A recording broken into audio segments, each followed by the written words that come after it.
నమస్కారం. ఘంటారావానికి స్వాగతం. ముందుగా ప్రధానాంశాలు. మాదక ద్రవ్యాల కేసులో కదులుతున్న డొంక, మరికొందరికి నోటీసులు ఇవ్వనున్న అధికారులు.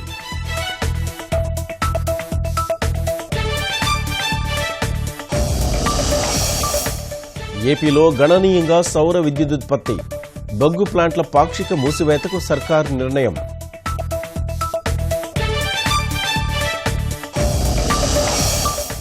తెరాస నేత కేశవరావుకు అస్వస్థత, నిమ్స్లో చికిత్స అందిస్తున్న వైద్య బృందం.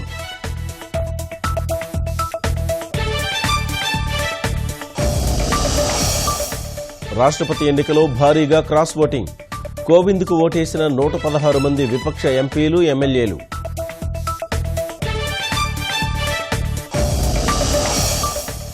రోగి గిటార్ వాయిస్తుంటే మెదడుకు శస్త్రచికిత్స, అద్భుతానికి తెరతీసిన బెంగళూరు వైద్యులు.